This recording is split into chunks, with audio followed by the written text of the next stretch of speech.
గురూజీ 72 గంటల్లోనే ఫోన్లోని అద్భుతమైన జ్యోతిష్య పరిష్కారం చూపిస్తారు.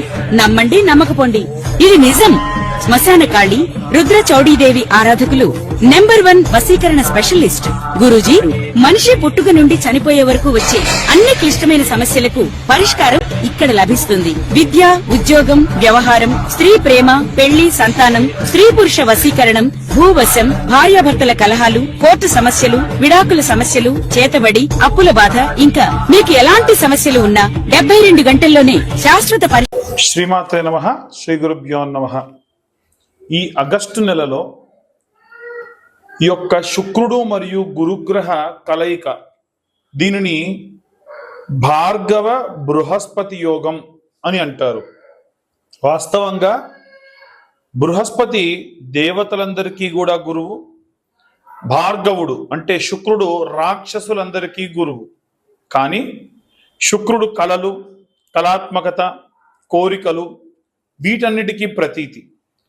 అదే బృహస్పతి వీటన్నిటినీ కూడా మనకు ఆపాదించేటువంటి సక్రమమైనటువంటి మార్గంలో నిలిపేటువంటి గురుత్వ స్థానం.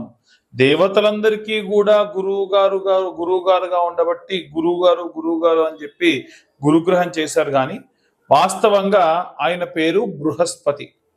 ఇప్పుడు వీళ్ళిద్దరి కలయిక వలన మనం ఎలాంటి పరిస్థితులను చూడబోతున్నాము అనేటువంటి విషయాన్ని ఇప్పుడు మనం తెలుసుకుందాం.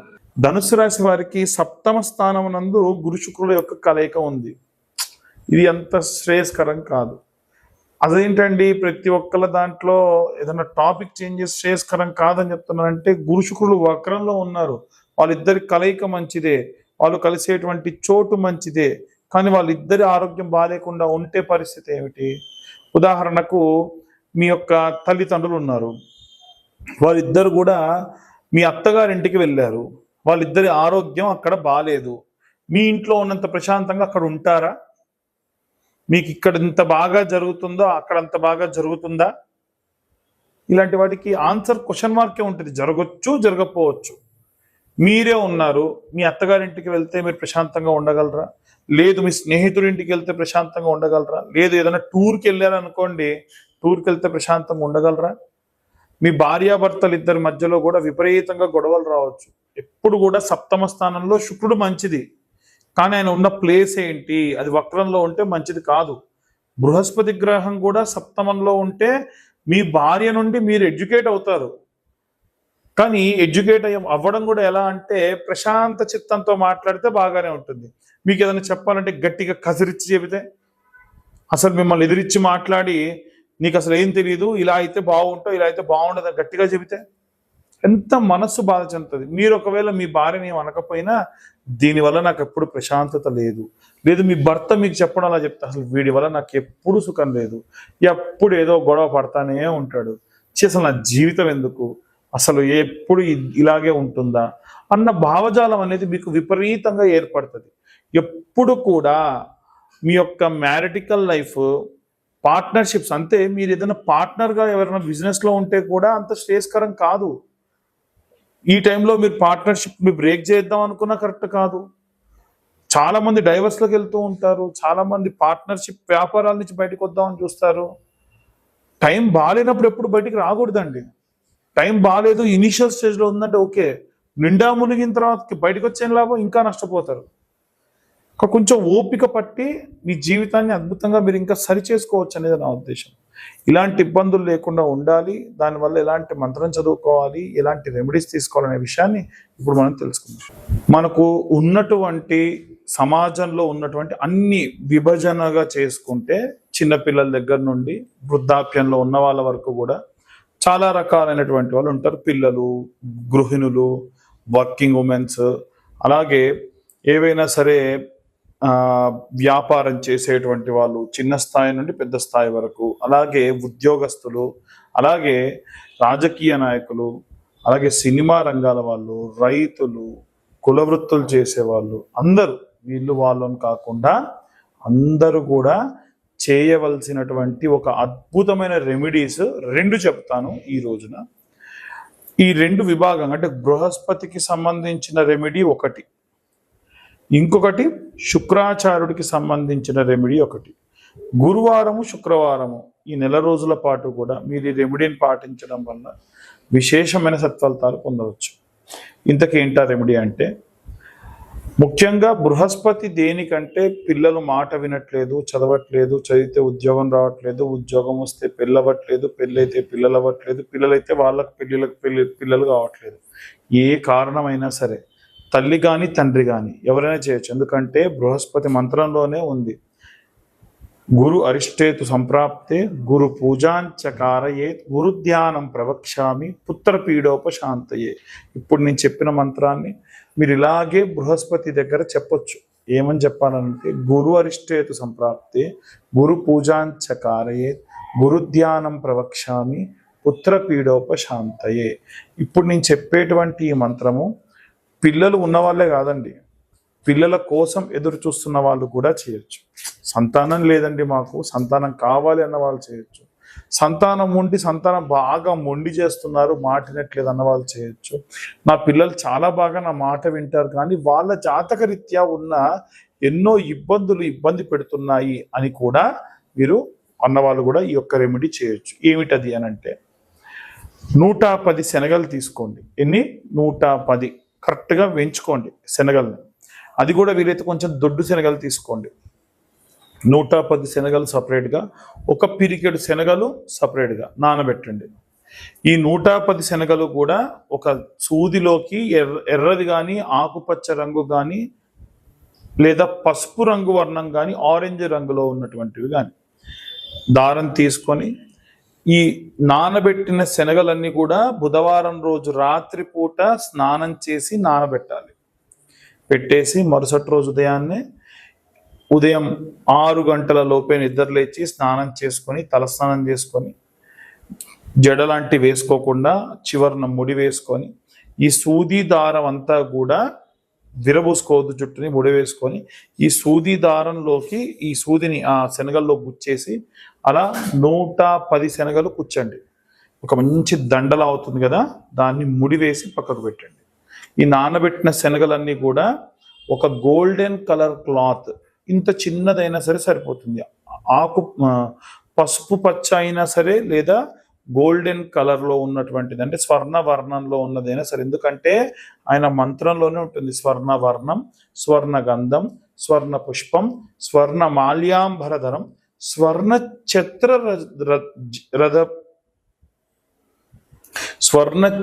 రథ ఆది శోభితం అని చెప్పి ఉంటుంది. కాబట్టి వీలైనంత వరకు ఈ యొక్క స్వర్ణ వర్ణంలో ఉన్నటువంటి ఆ యొక్క బ్లౌజ్ పీస్ లోపల ఈ నానబెట్టిన శనగలు వేసి ముడిగా కట్టుకొని నవగ్రహాల గుడికి ఉదయం 6:50 లోపు వెళ్ళండి. వెళ్ళి నవగ్రహాలకు కూడా ప్రదక్షిణ ఎప్పుడు చెప్పినట్టుగానే నవగ్రహాలకు ఎప్పుడు ప్రదక్షిణ చేసినా 21 ప్రదక్షిణాలు సవ్య దిశలో, 6 ప్రదక్షిణాలు అపసవ్య దిశలో చేయాలి. లేదా మీరు బృహస్పతి గ్రహం దగ్గరికి వెళ్ళి చేసిన తర్వాతకైనా చేయొచ్చు. ఈ బృహస్పతి గ్రహం అంటే గురుగ్రహం. అక్కడ అడిగితే ఎవరని చెప్తారు, ఉత్తరం వైపు మధ్యలో ఉంటాడు అనమాట. 4 దిక్కుల్లో ఉత్తరం వైపు మధ్యలో ఉంటాడు. ఆయన మెడలో ఈ శనగల దండ వేయండి. ఈ గోల్డెన్ కలర్ క్లాత్ ఉంటుంది కదా, క్లాత్లో పెట్టిన శనగలు ఓపెన్ చేసి ఆయన ముందు పెట్టండి. ఇంత చిన్న బెల్లం ముక్క పెట్టండి. 2 కొత్త మట్టి ప్రమిదలు తీసుకెళ్ళి కాస్త నూనె పోసి ఒత్తి వెలిగించి దీపం వెలిగించండి. ఇందాక నేను చెప్పిన మంత్రం ఉంది కదా, ఆ మంత్రం కూడా చెప్పండి. ఇంకా వీలైతే గోల్డెన్ కలర్ది ఇంత రిబ్బన్ లాగా కట్ చేసుకున్న క్లాత్ తీసుకెళ్ళి ఆయన మెడలో కప్పండి. కప్పి మీకు పిల్లలు కావాల్సి ఉంటే పిల్లలు కావాలి అన్న కోరిక కోరుకోండి. పిల్లలు బాగా చదవాలి, మొండి చేస్తున్నారంటే వాటి గురించి మొక్కుకోండి. లేదండి మా పిల్లలంతా బాగా చదువుతున్నాను పెళ్ళవట్లేదు అంటే మీ పిల్లల కోసం మొక్కుకోండి. లిటరల్గా మీకు ఇలా కొంగు ఉంటే కొంగు ఇలా తీసుకుని ఇలా పట్టి నేను ఇప్పుడు చెప్పిన మంత్రం చెప్పండి. ఏమిటా మంత్రం అంటే, గురు అరిష్టేతు సుసంప్రాప్తే గురు పూజాంచ కారయేత్ గురుధ్యానం ప్రవక్ష్యామి పుత్ర పీడోప శాంతయే. ఎన్నో జన్మల నుండి కూడా చేసినటువంటి పాపభూయిష్టమైన పనుల వల్ల గర్భం రాదు. ఒకవేళ సర్పాన్ని సంహరించినటువంటి వాళ్ళు ఎవరైనా అయితే వారికి కూడా పిల్లలు కలగరు. అలాంటి జాతకులకు కూడా మంచి ససంతానం కలిగేట్టుగా చేసేటువంటి ఒకే ఒక్క గ్రహం బృహస్పతి గ్రహం. ఆయనకు ఈ విధంగా చేయండి. దీని వలన ఖచ్చితంగా మంచి సత్ఫలితాలు పొందవచ్చు. అలాగే ఇప్పుడు శుక్రాచార్యుల వారి గురించి కూడా చెప్పాగా, భార్యాభర్తలు బాగా కొట్టుకుంటున్నారు, గొడవలు పడుతున్నారు, చికాకులు ఉన్నాయి, లేదు మేమంతా బాగానే ఉన్నాం కానీ మా మధ్యలో సఖ్యత లేదు, మా ఇంట్లో అత్తగారి వల్ల వదిన గారి వల్ల ఎవరి వల్ల ఇబ్బంది పడుతున్నాము, ఈ కారణం కానీ ఇంకా ఇతరత్ర ఎన్ని కారణాలు ఉన్నా సరే ఆ కారణాలన్నింటినీ కూడా మనం దృష్టిలో పెట్టుకొని భార్యాభర్తలు బాగుండాలి, పరిస్థితి వ్యామోహంలో ఉండకూడదు అన్న ఉద్దేశంతో శుక్రాచార్యుల వారికి శుక్రవారం నాడు నేను ఇప్పుడు చెప్పిన విధంగా మీరు పూజ చేయండి. అది కూడా ఈ ఆగస్టు నెల అంటే శ్రావణ మాసం ప్రారంభమైనప్పటి నుంచి కూడా చేయొచ్చు. ఎన్ని శుక్రవారాలు ఉంటే అన్ని శుక్రవారాలు, మధ్యలో మీకు డేట్ వచ్చినప్పుడు ఆపేసి తర్వాత కంటిన్యూ చేయండి. మొత్తానికి 5 వారాలు చేయండి. ఏం చేయాలంటే ఫస్ట్ ఆఫ్ ఆల్ శుక్రవారం నాడు తలస్నానం చేయాలి, కాళ్ళకు పసుపు పెట్టుకోవాలి, గడపకు పసుపు పెట్టుకోవాలి. చాలామంది ఉదయాన్నే పాచి ముఖంతో, ముఖం కూడా కడగకుండా ఇల్లంతా ఊడ్చుకోవడము, కల్లాపి చల్లుకోవడం చేస్తున్నారు. అస్సలు చేయకూడదు, ఇంటికి మంచిది కాదు. మీరు స్నానం ఆచరించిన తర్వాతకి ఇవన్నీ చేయాలి. గడపకు కూడా పసుపు పెట్టాలి, కాళ్ళకు పసుపు పెట్టుకోవాలి. అమ్మవారి దగ్గర మీరు ఏదన్నా ఒక పండు నైవేద్యం పెట్టి నవగ్రహాల గుడికి వెళ్ళి బొబ్బెర్లు ఉంటాయి కదమ్మా, నానబెట్టిన బొబ్బెర్లు, అది ముందు రోజే నానబెట్టి ఆ బొబ్బెర్లు వీలైతే ఉడికించకున్నా సరే నానబెట్టినవైనా సరే కాస్తంత ఉప్పు వేసి, ఎప్పుడు కూడా మనము ఉప్పు దానం ఇవ్వం కానీ నైవేద్యంగా పెడితే మంచిది దేవుడికి, అందుకని ఉప్పు వేసి శుక్రాచార్యుడు వారి దగ్గరికి, అంటే తూర్పు భాగంలో మధ్యలో ఉంటాడనమాట. తూర్పు భాగానికి ఉన్నటువంటి వరుసలో ఉన్న 3 గ్రహాల్లో మధ్యలో ఉంటాడు శుక్రగ్రహం. ఆయన దగ్గర ఆకు డొప్పలో మంచిగా ఇన్ని బొబ్బర్లు తీసుకెళ్లి పెట్టేసి ఒక బెల్లం ముక్క పెట్టి నైవేద్యం పెట్టి దీపం పెట్టేసి రండి. అయిపోలేదు, ఇంకా ఉంది. మీ హస్బెండ్కి సంబంధించి చేస్తున్నారు కాబట్టి ఒక చిన్న బండ తెచ్చుకోండి, మంచి స్మూత్గా ఉండే ఒక బండ, లేదా ఒక టైల్స్ అయినా పర్వాలేదు, పగలకుండా చూసుకోండి. 5 వారాలు కూడా అమ్మవారి ముందు పెట్టి మధ్యాహ్నం పూట ఎటువంటి రజోగుణం లేనటువంటి పదార్థములతోని అన్నము, అలాగే కూరలు, ఆ కూరలో వంకాయ అలాగే కాకరకాయ లాంటివి లేకుండా సాత్వికమైనటువంటివి, అల్లం వెల్లిగడ్డ ఉల్లిగడ్డ లేకుండా ఏదైనా సరే కూర వండుకొని అమ్మవారికి చారు కూడా నైవేద్యం పెట్టొచ్చు. మిరియాలు లాంటివి వేసి, చింతపండు టమాటా లాంటివి వేసి చారు పెట్టి, ఇంత పెరుగు, ఇవన్నీ కూడా బండ మీద ఏమీ లేకుండా అమ్మవారికి కొద్దిగా అన్నం మీదనే కొద్దిగా వేసి నైవేద్యం పెట్టి, మీరు మధ్యాహ్నం పూట, ప్రతి శుక్రవారం మధ్యాహ్నం పూట ఆ బండ మీదే భోజనం చేయాలి. ఎటువంటి ఆకు వేసుకోకుండా భోజనం చేయాలి. ఎందుకని ఇంత కఠినంగా చేస్తున్నారంటే భర్త బాగుండాలి, భార్యాభర్తలు ఇద్దరు కలిసి ఉండాలి. అమ్మవారు ఏవైతే ఒకవేళ జాతకరీత్యా బాగాలేకుండా ఏం కష్టాలు రాబోతున్నాయో వీరే ముందే ఆ కష్టం తీసేసుకుంటే అమ్మవారు కరిగిపోయి పొంగిపోయి మీ కష్టాలు తీరుస్తుంది. ఇలా 5 శుక్రవారాల పాటు ఈ బండ పైన భోజనం చేయాలి, నేలపైన కటిక నేలపైనే నిద్రించాలి. ఇలా 5 వారాలు చేయండి. ఖచ్చితంగా మీ భర్తలో విపరీతమైన మార్పు అనేటువంటిది రావడం ప్రారంభమవుతుంది.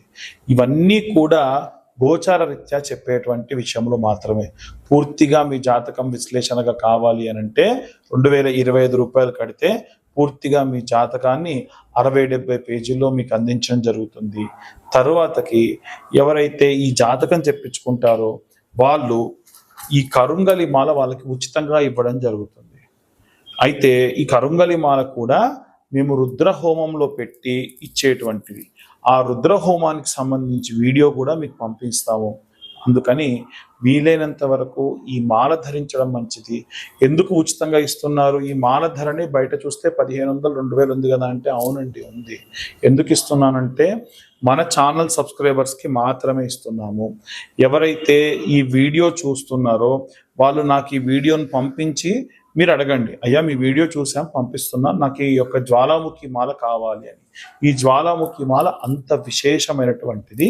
అలాగే మేము చేసినటువంటి ఈ వీడియో కనుక ఇన్ఫర్మేటివ్గా ఉంటే ఇంకా నలుగురికి మీరు షేర్ చేయండి. ఇప్పటి వరకు మా ఛానల్ సబ్స్క్రైబ్ చేసుకోకుంటే సబ్స్క్రైబ్ చేసుకోండి. అప్పుడు ఖచ్చితంగా మేము చేసేటువంటి వీడియోస్ మీ దాకా వస్తాయి.